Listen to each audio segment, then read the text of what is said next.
Guys, I love tube amps.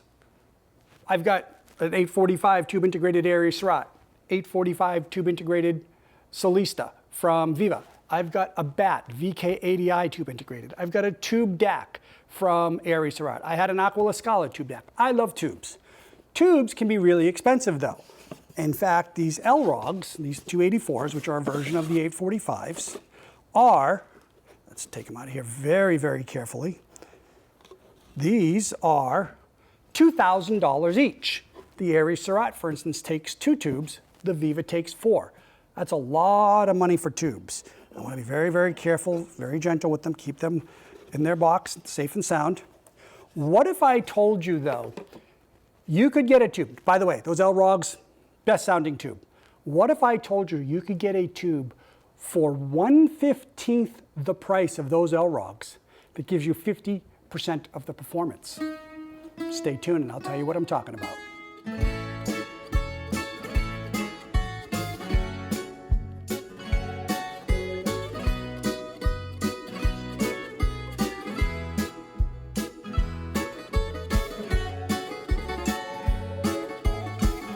Guys, I'm Michael, the Greek audio geek. I am Greek. I love audio. I'm clearly an audio geek. I mean, look at all the tube amps I have around me. I love tubes. I've loved tubes since I had my first Blue Circle 25 years ago. I love tubes since I had my first EAR 834 integrated, and sadly, I don't believe 830 EAR no longer has a presence in the US. I had reached out to the distributor several times, no response, so I think they're dead in the US. But that was a great amp. Loved that amp. And I have tube DACs. The Helene DAC, it's here for me to review, is a tube DAC. My Aquila Scala tube DAC, my VAC integrated tube, the BAT, the BAT VK80i tube. Love this. This amp is amazing at $10,000. I love tubes. You can really get the flavor you like and an organicness and lifelikeness that I feel is unmatched by virtually any solid state I've heard. And when you match the right tubes to a horn speaker like this Tobian 12FH, which is probably my favorite speaker I've ever heard under $350,000, it gives a connection to the music that I've not heard with other setups. Now, there are some people on the forums, some of them used to build tube amps and now they've moved to Class D. Guys, spare me, you can save your Class D. I know tonally some of it sounds good, tonally. There is a sterileness and a lifelessness to Class D, and I've heard a lot of Class D that I cannot get past. So where I was going with that is there's a guy on one of the forums, he's arguing now that he's made from tube amps to Class D. He's lecturing us about the THD of tube amps and this and that. Guys, I don't listen to specs. I don't listen with my eyes. I listen with my ears. And if you have not tried what tubes can do, you know, I'm here to say, let's bring back tubes. Let's make tube amps what they used to be. And what do I mean by the expensive tube amps? This Area Surat and that Viva Solista, they take 845 tubes. 845 tubes can be expensive. In fact, I don't want to take this out of the case again. These LROG 284s are in essence special edition 845s. These are $2,000 each. So we're looking at $4,000 here. If we were to do it on the Viva, we're looking at $8,000. Now I believe the regular 845 LROGs are about $1,000 each. I'm not sure on that, but that's what I saw when I quickly looked on the web. That's still a lot of money.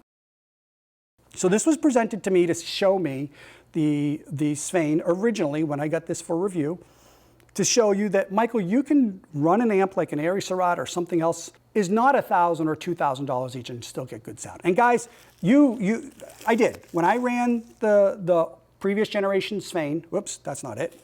Let's show the right one. When I ran the previous generation Svein, 845, yeah, I mean, it still sounded good. To be honest with you, after hearing the LROG, there was too wide of a gap that I could not listen to the Sveins after hearing the LROGs. It was just too lifeless, flat. There was a lack of emotion. There was a lack of tonality. It was a colder sound that, while still better than most solid state, knowing what it could sound like was very difficult. But I promised I wouldn't put more hours on these L-Rogs, and I kept that promise. They've been locked up in the box, safe and sound. And then I found out about the new Svein Horizon.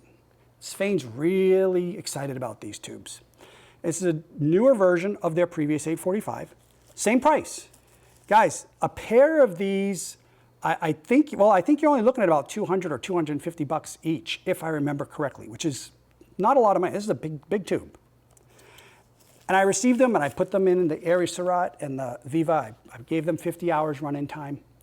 And there is a noticeable difference for the better between the previous generation Svein and the new one, the Horizon 845. And frankly, Svein's got a lot to be proud of. They should be proud of what they produce with this tube at this price point. I'm going to cut right to the chase. With the new generation Svein, at 1/15th the price of 284s, I would gut check estimate I'm getting 50 to 60% of the performance. Whereas the previous tube was giving me 25 to 30% of the performance. That's a huge difference.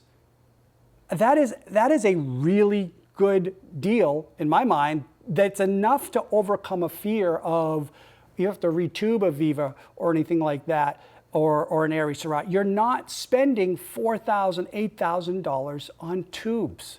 You're now spending a much more realistic amount. So the songs that I listen to is, for instance, Maria Callas, her opera. I'm going to put a picture up of her favorite song of mine. There is also the What Are You Doing New Year's Eve? I think it's Joe Williams. Is it Joe Williams, I think, who does that?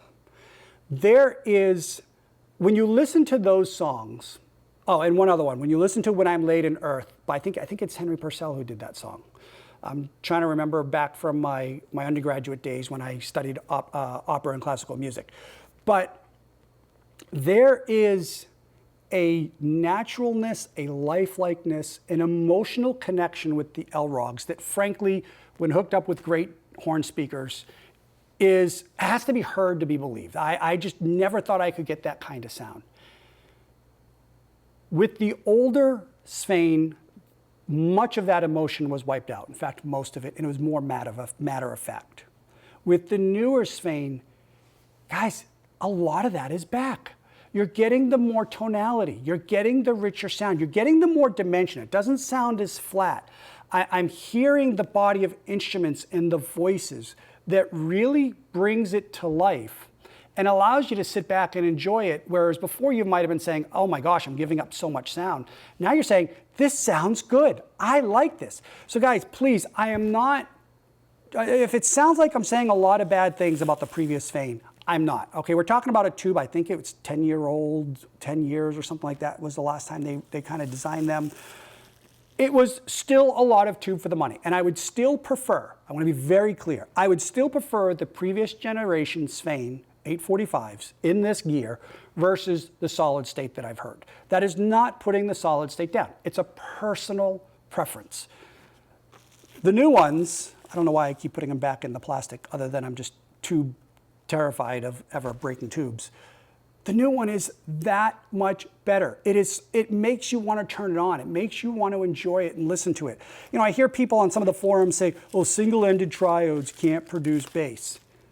Okay, if you say so. I'm listening to vocal trance, guys. I'm listening to vocal trance, rave music. That's got a lot of bass. I got zero problems with the bass. I've got zero problems with it keeping up with the sound and what I'm looking to go. In my mind, it either moves the needle forward as a whole or it moves the needle backwards. Sometimes there's lateral moves of, yeah, it's just a different flavor. I haven't really gained air. I haven't gained rhythm and timing and spaciousness and body and tonality and texture. Well, actually, a lot of times it's probably a lateral move. It's just a different flavor of that. But generally speaking, it's either forwards or backwards. This new Svein is a giant step forward from the previous production, to the point where I would say, if you are running previous version Sveins, I would buy the new ones. I think it's that much of an improvement. Now, here's what I'm really excited about. My understanding, and if I'm mistaken about this, please, Svein, write in the comments below. I'd love for you to correct me on this. My understanding that when I looked at the series and the way they were explained to me is that this version is their more neutral version of sound, but that they are going to be, that they do have other series that are going to give you more of a older sound, a little bit more richer mid-range, more of that classic tube sound. I'm hoping at some point to have those so I can try those. That's a sound I really like. I really like that older tubey sound. That's my personal flavor. So hopefully we'll get that at some point. We can try those. I'll let you know. It's not going to be which is better, this current Horizon or the other one. There's no better. It's going to be what are the differences, which one is going to align better with what you want. So guys, try the Svein. I saw on Facebook this morning, Svein announced that they're going to be coming out with a global tube store, so you should have no problem getting the latest tubes from them and talking to them. I'm sure they'll work with you to make sure you find the one that's right for you. And I also have a tube amp that's going to be coming in the near future that is at a much more everyday price point than what we have here, that is going to give you the benefit of tube, that's going to give you some of that tube magic at a much more palatable price point, because I am so excited about sharing tubes with you. Guys, I love tubes. Tubes and horns. Give me tubes and horns and I'm happy. So that's it on the Svein. Wonderful tube. You're going to be hearing more from me. I'm going to be talking more about the Genesis from Airy Surat. I'll talk more about the tube and the sound at that point. I'm going to be doing another second video on the Viva. I'll talk more about the tube at that point. So definitely check it out. I have not tried their other series in the Horizon. I believe there are other tubes in it as well, but I would imagine it carries forward on all of the tubes within that Horizon series. I'll also link to it down below. I've got some pictures on my Facebook page of the tubes. Check them out, please, and on my Instagram. And you guys are really going to like it. Svein, well done. And I really appreciate the fact that Svein is putting out tubes. Guys, I didn't get paid for this. They didn't send me any money. I don't make a commission if you buy them. I don't care what you buy. I'm simply saying that I appreciate the fact that we have access to amazing sounding tubes, and we have access to tubes that sound very, very good at an amazing price. And for that, I really hope the future of tube gear is strong. And if not, I'll leave you with this parting note. If you guys really want to go to your Class D, please do it, because that's going to leave more NOS tubes for me at a better price. So yeah, go buy Class D, and I'll stick with my NOS tubes and the new tubes like this. Thanks, everyone. We'll see you in the next one. I'm the Greek Audio Geek, and I approve of this message. Oppa!